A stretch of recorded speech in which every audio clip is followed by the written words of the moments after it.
As duas ressurreições dos mortos. Nós estamos enfocados em um estudo a respeito dos rudimentos da doutrina de Cristo, com base no livro de Hebreus, capítulo 6, versículos 1 a 2. Nós vamos fazer esta leitura. Hebreus, capítulo 6, versículos 1 e 2. Nos diz a preciosa palavra de Deus: pelo que, deixando os rudimentos da doutrina de Cristo, prossigamos até a perfeição, não lançando de novo o fundamento do arrependimento de obras mortas e de fé em Deus, e da doutrina dos batismos, e da imposição de mãos, e da ressurreição dos mortos, e do juízo eterno. Amém. No capítulo anterior, que é o capítulo 5, o autor aos Hebreus, do versículo 11 em diante, ele analisa o estado daquela igreja e ele diz: pelo tempo que vocês já estão servindo a Cristo, muitos de vocês já deviam ser mestres na palavra. Porém, eles estavam apegados a um evangelho mais fácil, do tipo evangelho de autoajuda. E aquele evangelho não lhes deu a nutrição necessária para o crescimento espiritual. Então, o autor aos Hebreus, ele disse para eles que era preciso virar as costas para aquele evangelho de autoajuda, que, contextualizando hoje, nós poderíamos dizer que seria o evangelho chamado da prosperidade, que também está sendo pregado em muitas igrejas, mesmo da nossa denominação Assembleia de Deus. E eles deveriam se voltarem para Deus e começarem aprendendo as primeiras doutrinas do conhecimento de Cristo, as primeiras palavras de Cristo, que o autor resume em 6 doutrinas. Primeiro, a doutrina do arrependimento de obras mortas. Segunda, a doutrina da fé em Deus. Terceira, a doutrina dos batismos. Quarta, a doutrina da imposição de mãos. Quinta, a doutrina da ressurreição dos mortos. E sexta, a doutrina do juízo eterno. Atualmente, nós estamos enfocados na doutrina da ressurreição dos mortos. Já tivemos 2 mensagens a respeito dessa doutrina e já vimos todas as outras anteriores em 15 outras mensagens com base nesse texto. Essas 6 doutrinas, irmãos, são consideradas pelo autor aos Hebreus como os pilares da fé cristã. É como quando você vai construir uma casa. Se você não fizer os alicerces, os fundamentos, as fundações daquela construção de forma correta, vai ter problemas. Então, se você vai construir uma casa, você precisa contratar um engenheiro, projetista de fundações, um calculista, para calcular o peso daquela construção, para verificar as estruturas, como as estruturas devem ser feitas para dar sustentação àquela construção. Assim é na nossa vida espiritual. E aquele profissional, ele vai estudar o solo, vai estudar o subsolo, ele vai fazer sondagens no subsolo para investigar como é aquele subsolo. Dependendo da altura do prédio, ele vai estudar qual será o impacto nesse prédio da ação do vento, e ele vai fazer cálculos, e só depois desses estudos é que ele vai apresentar um projeto estrutural dizendo: para suportar a carga deste prédio, você tem que escavar tantos metros, você precisa distribuir o peso dessa construção em tantos pilares, com tantas sapatas, você precisa fazer cintas de amarração, você precisa utilizar tal tipo de concreto, você precisa utilizar tal tipo de impermeabilização por causa da umidade, enfim, é preciso fazer tudo com muitos estudos, com muito cuidado, com muito conhecimento, porque senão aquela construção é bonita, ela é bonita do solo para cima, mas ela pode cair a qualquer momento. Os irmãos vejam esse vídeo de uma construção caindo.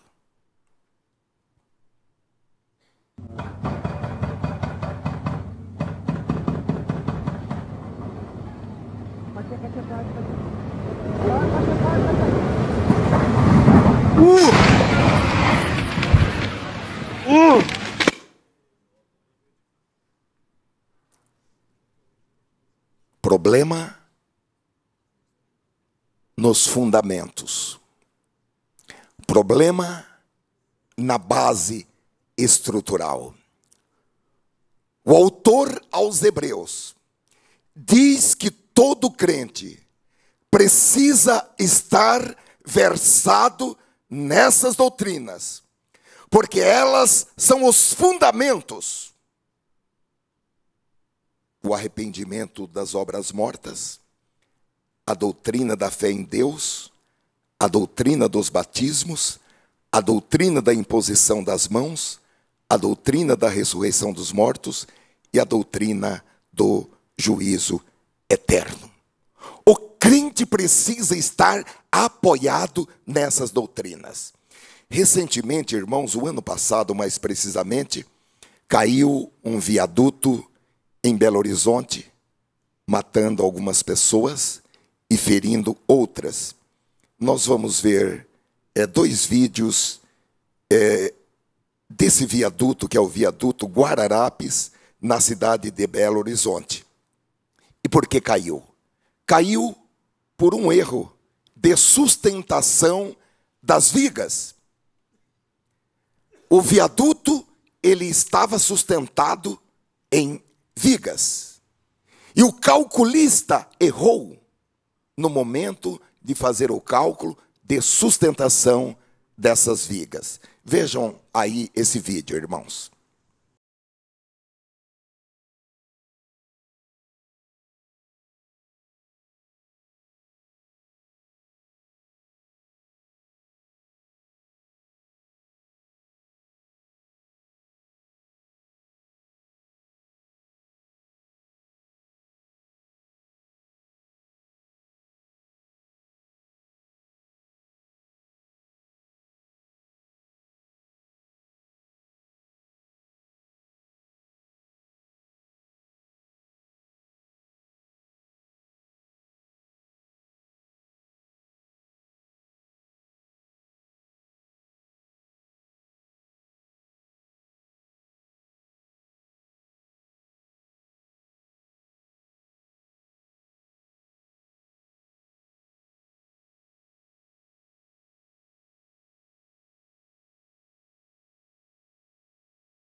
começou a ceder, porque toda a carga ficou concentrada em apenas as duas estacas centrais.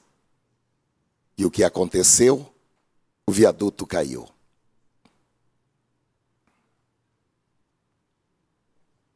Vamos agora ao segundo vídeo, irmãos, que é uma animação da queda do viaduto.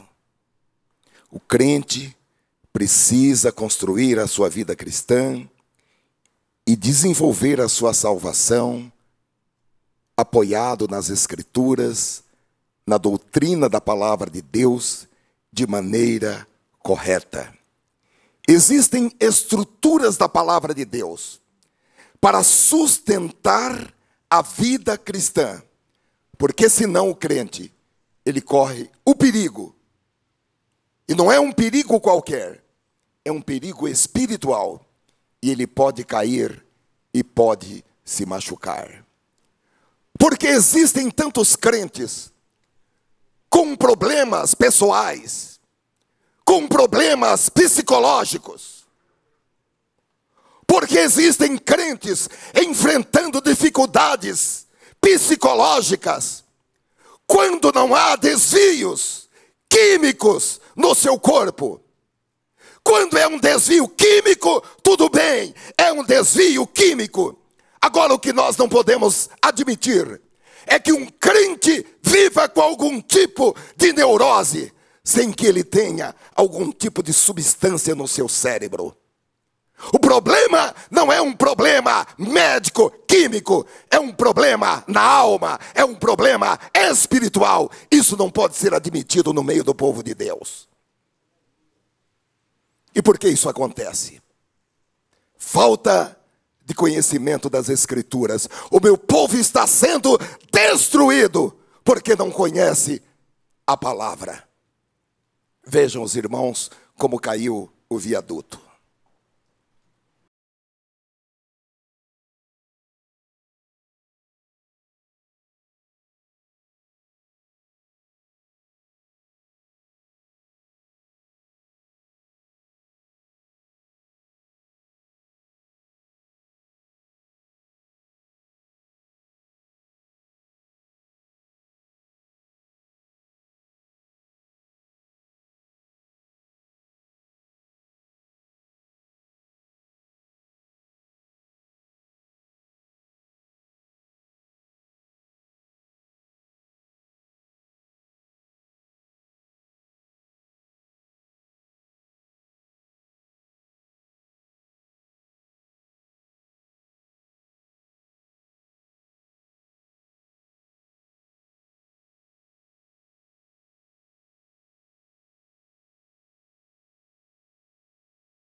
Erro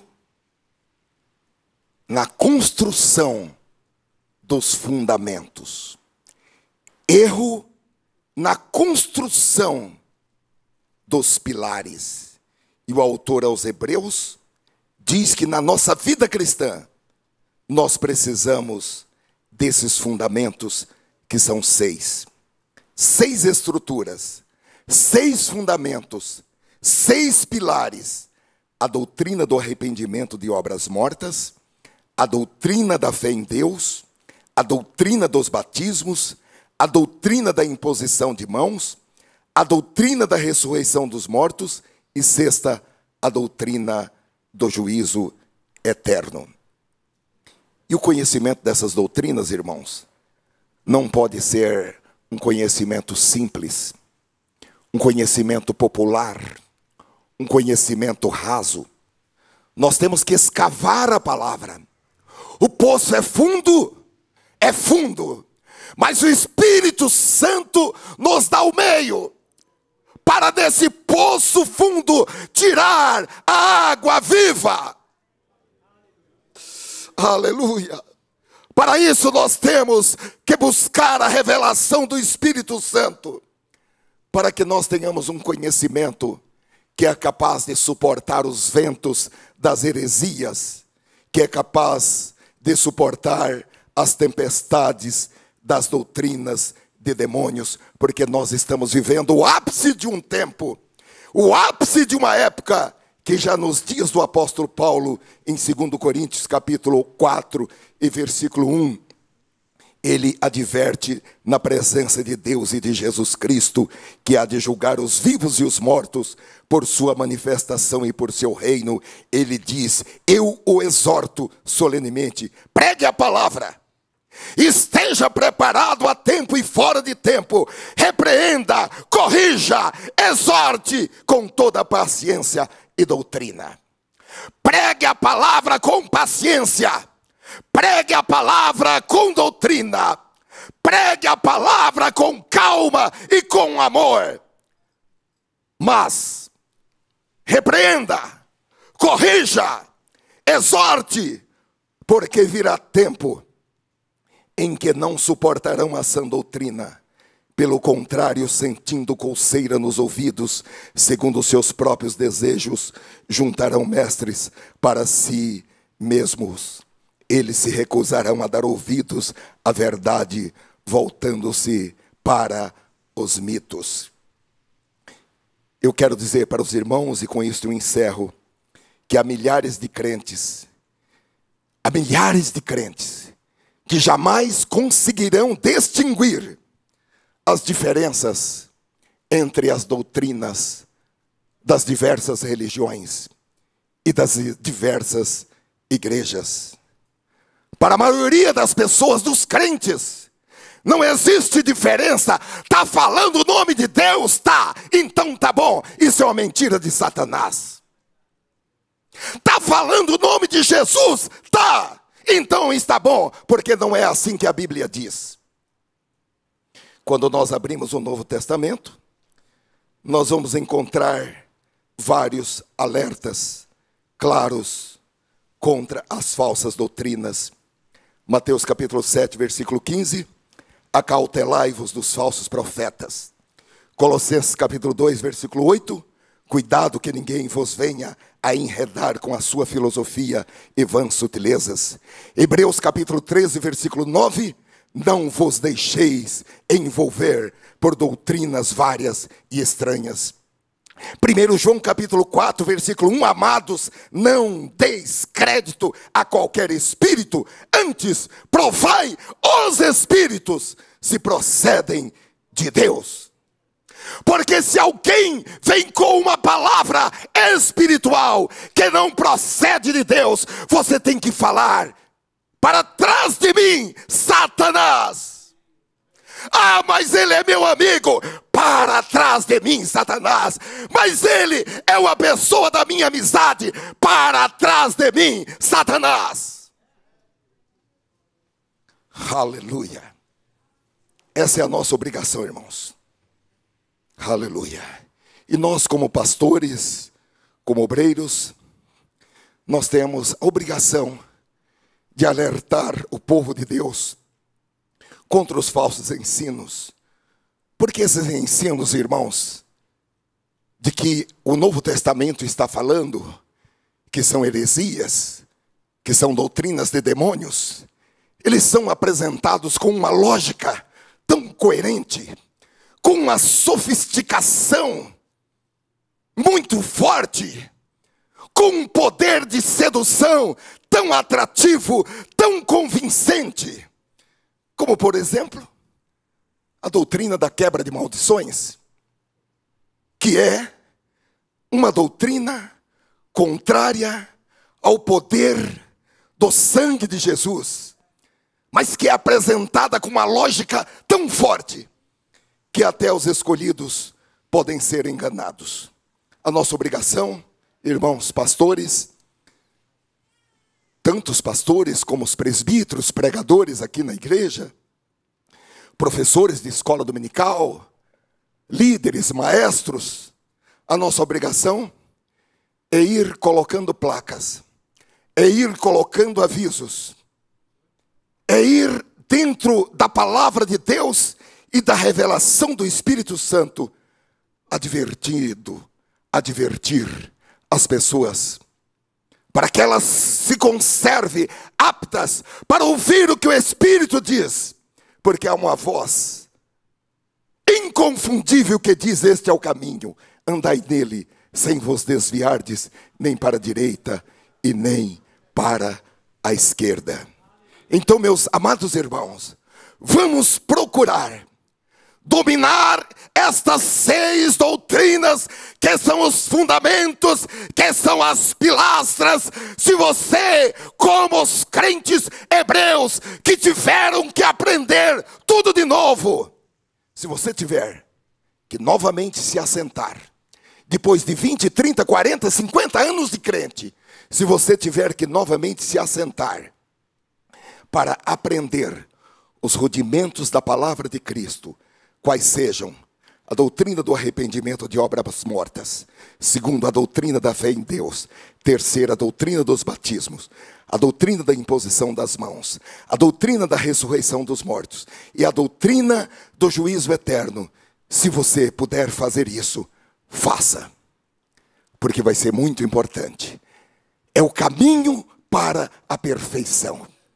E o autor aos Hebreus, assim como Paulo escrevendo aos Coríntios, nos dá a entender muito claramente que depois de entender esses fundamentos, você estará apto para receber revelações mais profundas a respeito dos mistérios de Deus, que tanto Paulo como o autor aos Hebreus chama de alimento sólido.